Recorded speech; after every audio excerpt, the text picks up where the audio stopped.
मैं भी राखी बांधूंगी। श्रवण की धूमधाम है।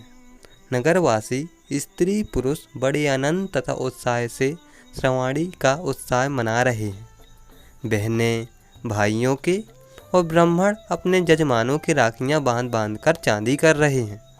ऐसे ही समय एक छोटे से घर में 10 वर्ष की बालिका ने अपनी माता से कहा, माँ मैं भी राखी बांधूंगी। उत्तर में माता ने एक ठंडी सांस भरी और कहा, किसके बांधेगी? बेटी आज तेरा भाई होता तो। माता आगे कुछ न कह सकी। उसका गला रूंध गया और नेत्र अश्रुपूर्ण हो गए। अबोध बालिका ने अटलाकर, तो क्या भैया के ही राखी बांधी जाती है और किसी के नहीं? भैया नहीं तो अम्मा मैं तुम्हारे ही राखी बांधूंगी। इस दुख के समय भी पुत्री की बात सुनकर माता मुस्कुराने लगी और बोली, अरे तू इतनी बड़ी हो गई, भला कहीं माँ के भी राखी बांधी जाती है? बालिका ने कहा, वाह, जो पैसा दे उसी के राखी बांधी जाती है। माता, अरे पगली, पैसे भर नहीं भाई के ही राखी बांधी जाती है। बालिका उदास हो गई। माता घर का काम काज करने लगी। घर का काम शेष करके अपने पुत्री से कहा, आज तुझे नहला देती हूँ। मैं नहीं नहाऊंगी। क्यों नहीं नहावेगी? मुझे क्या किसी की राखी बांधनी है? अरे राखी नहीं बांधनी तो क्या नहावेगी भी नहीं? आज त्योहार का दिन है, चल उठ नहा। राखी नहीं बांधूगी तो त्योहार काहे का? अरे कुछ शर्म कर। राखी राखी रट लगा रखी है, बड़ी राखी बांधने वाली है। ऐसा होता तो आज का दिन देखना न पड़ता। पैदा होते ही बाप को खा बैठी और 2.5 बरस हो गए भाई को छुड़ा दिया। तेरे कर्मों पर सब नाश हो गया है।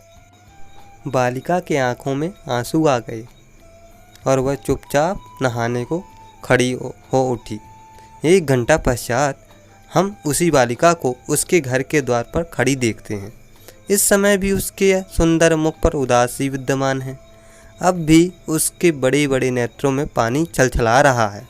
परंतु बालिका इस समय द्वार पर क्यों जान पड़ता है किसी कारणवश खड़ी है, क्योंकि उसके द्वार के सामने से जब कोई निकलता है तब वह बड़ी उत्सुकता से उसकी ओर ताकने लगती है, मानो वह मुख से कुछ कहे बिना केवल इच्छा शक्ति से ही उस पुरुष का ध्यान अपनी ओर आकर्षित करने की चेष्टा करती थी।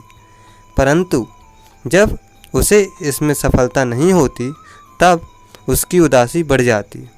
इसी प्रकार 1 2 3 करके कई पुरुष बिना उसकी आंखों देखे निकल गए।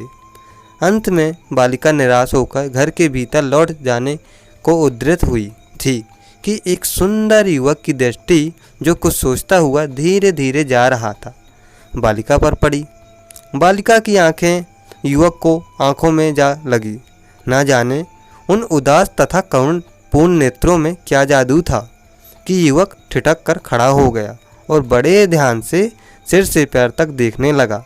ध्यान से देखने पर युवक को ज्ञात हुआ कि बालिका की आंखें अपूर्ण और कुछ उनसे कह रही हैं। तब वह अधीर उठा और निकट जाकर पूछा, बेटी क्यों रोती हो? बालिका इस पर उत्तर न दे सकी, परंतु उसने अपना एक हाथ युवक की ओर बढ़ा दिया। युवक ने देखा बालिका के हाथ में एक लाल डोरा है। उसने पूछा, यह क्या है? बालिका ने आंखें नीचे करके उत्तर दिया, राखी। युवक समझ गया। उसने मुस्कुराकर अपना दाहिना हाथ आगे बढ़ा दिया। बालिका का मुख कमल की तरह खिल उठा। उसने बड़े चाव से युवक के हाथ में राखी बांध दी। राखी बंधवा चुकने पर युवक ने जेब में हाथ डाला और 2 रुपए निकालकर बालिका को देने लगा, परंतु बालिका ने उन्हें लेने से स्वीकार न किया। बोली, नहीं, पैसे दो। ये पैसे ही हैं और अच्छे पैसे हैं। नहीं, मैं पैसे लूँगी। यह नहीं। ले लो बिटिया, इसके पैसे मंगा लेना, बहुत से मिलेंगे। नहीं, पैसे दो। युवक ने 4 आने पैसे निकालकर कहा, अच्छा ले, पैसे भी ले ले और यह भी ले ले। नहीं, खाली पैसे लूँगी। तुमको दोनों लेने पड़ेंगे। यह कहकर युवक ने बलपूर्वक पैसे तथा रुपए बालिका के हाथ पर रख दिए।